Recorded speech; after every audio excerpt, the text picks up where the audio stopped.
Welcome to NBA Fancast. My name's Luke, and I'm joined by a friend of the show, Taylor Cahill, who has a big announcement. Taylor, welcome back to the show. Hey, Luke, what's up? It is great having you on the show. It's an honor to have you back. I followed you from before you made your amateur MMA debut, and now you have a big announcement. What's your announcement, and what's the exciting news in your life in the world of MMA? I'm just making my my pro debut for the LFA February 25th at 155 pounds. Seneca Niagara Casino up in Niagara Falls, New York. So I'm headed back north, head back to the direction of Buffalo and getting my first pro debut up there. So I'm pretty excited about it. That is a just fantastic news that you're making your pro debut. You also mentioned something. You threw it in there, the 155 pound that we'll talk about here in a second, because it's your first time going to be fighting at 155 plus your pro debut. You also mentioned that it's going up towards Buffalo, which is a place you used to wrestle, Division I there for Buffalo. So super exciting. You are 2-0 as an amateur. You're going to be fighting somebody who was also 2-0 as an amateur and is currently 1-0 as a pro. This might be an obvious question, but why take a fight against a person who already has a pro win versus maybe a pro debuter? Just I think it was the only guy that would take it, to be honest. I struggled a lot in the amateur scene to find fights, and I actually was struggling a little bit to find an opponent for this fight as well. So I think he jumped on it. So it's whatever. 1-0, 2-0, it doesn't matter. It's the same thing. Well, you mentioned that you were undefeated as an amateur. Your collegiate Division I wrestling clearly on display, as well as your skill. First fight, you had to kind of figure out the pacing of MMA. You won a unanimous decision for 247 brawl in the Berg 6, and then just a couple months later, August of 2021, you debut in August of 2021, you win by arm triangle choke in round 3. You get to the submission. How prepared do you feel to make this pro? The last time you were on the show right after your fight against Brandon Harrington, you said that you wanted to go pro next. And what's it been like developing and planning to go pro and training for that? After that fight, we really turned it up. I think that was the plan. Maybe do one more amateur after that August fight, but the intention was fully to go pro. So we really turned it up. At the same time, Gavin ended up, kind of just dropping in and staying in. He's been training here, so he's really, amped up our game and developed, a new level to our grappling. So I feel prepared. I mean, the thing is I've always felt prepared. I'm never going to tell you I'm not prepared. We'll make adjustments on the fly if I have to. It's fighting at the end of the day. It's a pretty simple thing. I mean, there's a lot of complexity to it, but at the root of it, it's pretty simplistic. So I'm not too worried about it. It's another day in the office, and if I really worry about it too much as a big event, then I'll end up focusing on things I shouldn't be, and I won't perform the way I should. So just another day in the office. I'm going to go in, I'm going to execute, and I'm looking to finish. That's a great mindset. The keep it simple mindset is important when you're doing anything, particularly something like this. You do what brought you there. It's exciting to see the shop. You've got the sign behind you there digitally. The shop, your parents, your brother, Gavin, and others running the shop there, as well as also your connection with India Dojo. It's all coming together really in about a year's time, right? When did you officially open the shop? I'm trying to remember from before your debut. Officially as a business, it was open like midway through February. Okay.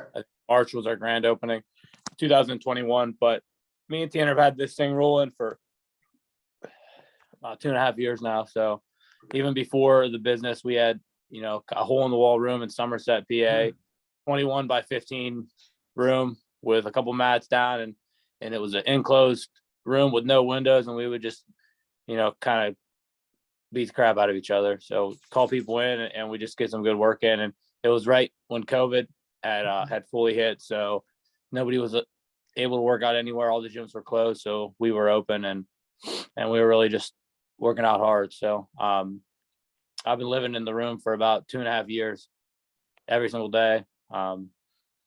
Whether I'm at Indio or I'm at the shop, calling people in, I'm always on the mats. So can't wait too long. Only getting older, not getting any younger. Well, your mindset, of course, is once you're pro, then you have to develop as a pro. You know, there's a lot that'll go into it. Your career will take whatever path it takes.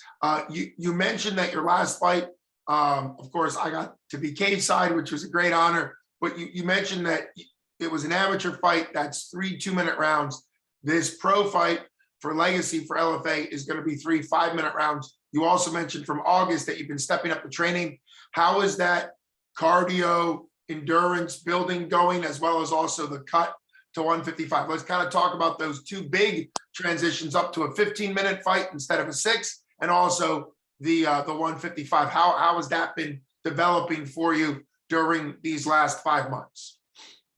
When I get a date set and, you know, I know what's going on, it's pretty easy to modify a diet, you know, for as far as weight. You know, I've cut weight my whole life, and I wouldn't even cutting weight. I would just consider losing weight.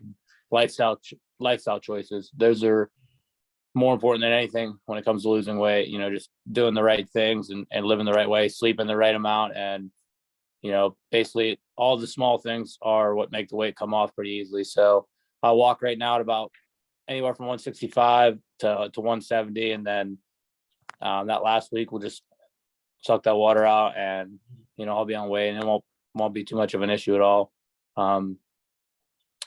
As far as cardio, that's another thing that I'm not really concerned about. I know that this guy that I'm fighting has went 15 minutes his last fight. So that's something that I have to take into consideration, that I think he's a pretty tough, durable dude. But at the end of the day, it's what we train for. You train to go to deep waters and to push through. So Danilo's got me working real hard. So I'm not too concerned about going 3 rounds. Well, and it's the confidence to trust in the skills and trust in the work that you've put in. You're talking about your opponent, Riley Wiseman. He actually won by triangle choke, but it was in the very last couple seconds of the fight, so he had gone 15 minutes. And I think it's a testament to you, the guys at the shop, your brother, obviously, as well as Coach Danilo, that you are jumping into pro, that you're taking on a guy who has already fought and won a pro fight.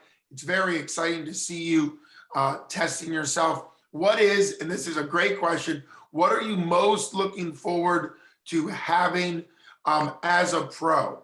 Is it the longer rounds?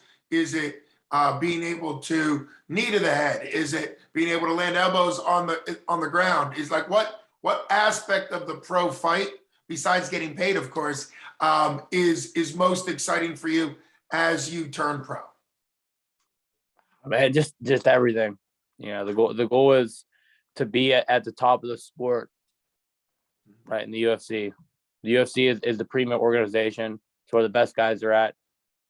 The goal is to be the pound for pound #1 fighter and the UFC lightweight champion. In order to do that, you got to be pro. You got to be working through the pro ranks. I'm at the age now where 24 years old, turning 25. I'm hitting a stride, and I'm going to be able to, you know, really work through the pro ranks. And if I can, you know, string wins together right now, in 2 or 3 years time, I could be at the top of the sport in my prime. And that's what I'm looking at, because I don't do this for any other reason than to be a world champion. So I would just say all the above.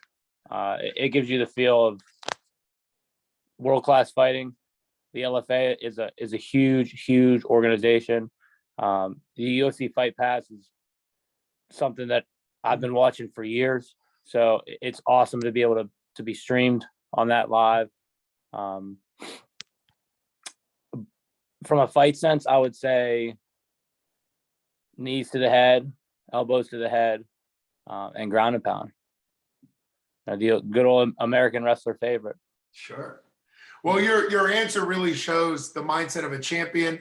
in your case, a future champion, somebody who has the mindset that you want to be pro, because really, pro's where you have to be in order to do the UFC. And also, in case people missed it, you just called out confidently the fact that you're going to make it to the UFC, be a champ in the UFC, and be pound for pound at 155. So I appreciate you laying it all out and kind of having that confidence.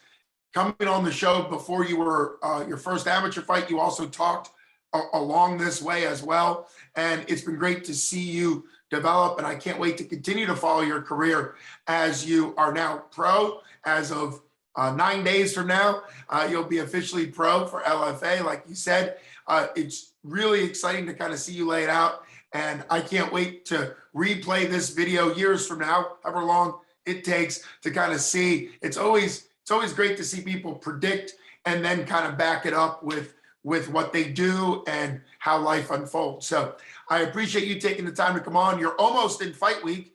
A couple of days from now, you'll be in fight week. So thanks for taking time out to come on the show. Congratulations to you, of course, for your pro debut coming up. I can't wait to have you on the show afterwards. As always, thanks a bunch. Best wishes and skills to you, everybody at the shop and Indio Dojo. It's been really great to see you represent both of those gyms. Thank you, Luke. And one thing is, it's always fight week, so people don't know. Every single day. It's an honor and a privilege. Thanks so much, Taylor. You take care. All right. See ya. Thank you. All right.